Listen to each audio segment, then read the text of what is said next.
Assalamualaikum warahmatullahi wabarakatuh. Nama saya Lulu Irmayanti. Saya akan menyampaikan ceramah mengenai perayaan Idul Adha Kurban. Alhamdulillahilladzi hadana li hadza wa ma kunna linahtadiya laula an hadanallah. Laqad ja'at rusulu rabbina bil haqq wa nudu an tilkumul jannatu rizqumuha bima kuntum ta'malun. Asyhadu an la ilaha illallah wa asyhadu anna Muhammadan abduhu wa rasuluh sallallahu alaihi wasallam wa ala alihi wa ashabi amma ba'du. Saudara, pertama-tama marilah kita mengucapkan puji syukur kehadirat Allah Subhanahu wa taala yang mana pada siang hari ini kita masih diberikan kesehatan, kewarasan, kelonggaran sehingga pada saat ini kita masih bisa beraktivitas dalam keadaan sehat. Atas nikmat Allah tersebut wajib kita syukuri dengan ucapan syukur alhamdulillahirabbil alamin. Yang kedua kalinya tak lupa bersyukur kepada para perantara agama yang telah memerantarai agama yang hak ini dari Nabi besar Muhammad sallallahu alaihi wasallam sampai kepada para tabi'in, tabi'ahum, para alim ulama, para mubalik-mubaligot, dan sampai kepada kita sampai saat ini. Atas perjuangan para perantara agama tersebut, mari kita syukuri dengan ucapan syukur alhamdulillah jazahumullahu khairah. Dan yang ketiga kalinya tak lupa bersyukur kepada para penonton semua yang mana telah menyempatkan waktunya untuk menonton video saya. Untuk itu saya ucapkan terima kasih. Saudara semua yang dirahmati Allah, sebentar lagi kita akan memperingati Hari Raya Idul Adha yang mana Hari Raya Idul Adha ini akan dirayakan seluruh umat Islam yang ada di seluruh dunia. Hari Raya ini dirayakan setiap tahun pada tanggal 10 Zulhijjah pada saat yang bersamaan pada jamaah haji yang sedang melakukan ibadah haji di Mekah.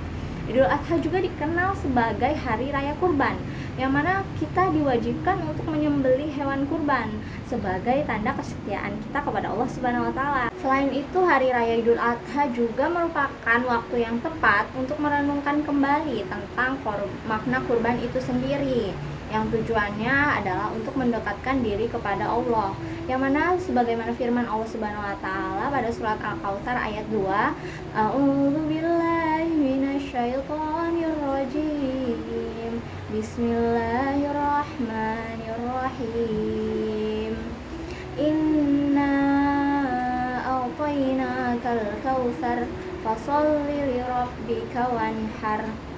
Inna syani'aka huwal abtar, yang artinya ayat 2, maka dirikanlah sholat dan berkurbanlah. Kurban juga bukan sekadar hanya menyembelih hewan semata, namun lebih dari itu. Kurban adalah pengorbanan yang tulus dari hati yang dilakukan dengan tujuan untuk memperoleh ridho Allah, sebagaimana juga telah difirmankan oleh Allah Subhanahu wa taala dalam surat Al-Hajj ayat 37. A'udzu billahi minasyaitonir rajim. Bismillahirrahmanirrahim. Lan yanalallaha luhumuha wala dima'uha walakin yanaluhu taqwa minkum. Artinya daging dan darahnya unta atau hewan kurban itu tidak sampai kepada Allah, tapi yang sampai kepada Allah adalah ketakwaan kalian.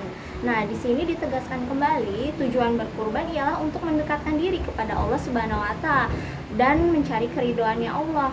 Dekat kepada Allah Subhanahu wa taala dan keridoannya tidak akan diperoleh dari daging-daging binatang yang disembelih dan tidak pula dari darahnya yang ditumpahkan. Akan tetapi semuanya itu akan diperoleh bila kurban itu dilakukan dengan niat yang ikhlas, mukhlis lillah karena Allah, dilakukan semata-mata karena Allah Subhanahu wa taala dan sebagai syukur atas nikmat-nikmat yang tidak terhingga, yang tiada hingganya, yang telah dilimpahkan kepada Allah Subhanahu wa taala kepada hambanya.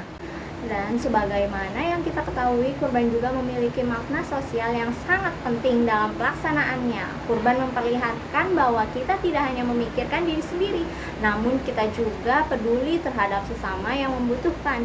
Hewan kurban yang disembelih akan dibagikan kepada orang-orang yang membutuhkan, terutama yang kurang mampu. Kita sebagai umat muslim seharusnya juga mengambil hikmah dari kurban dalam kehidupan sehari-hari.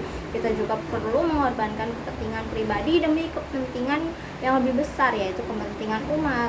Dalam kehidupan berbangsa dan bernegara, kurban juga memberikan nilai penting dalam membangun solidaritas, kebersamaan, saling berbagi, tolong-menolong, dan memperhatikan antara sesama. Mari kita selalu renungkan kembali makna kurban dan belajar untuk mengambil hikmah dari kurban dalam kehidupan sehari-hari. Demikian penyampaian ceramah dari saya, kurang lebihnya saya mohon maaf yang sebesar-besarnya, kepada Allah saya mohon ampun. Akhiru qouli hadza, wassalamualaikum warahmatullahi wabarakatuh.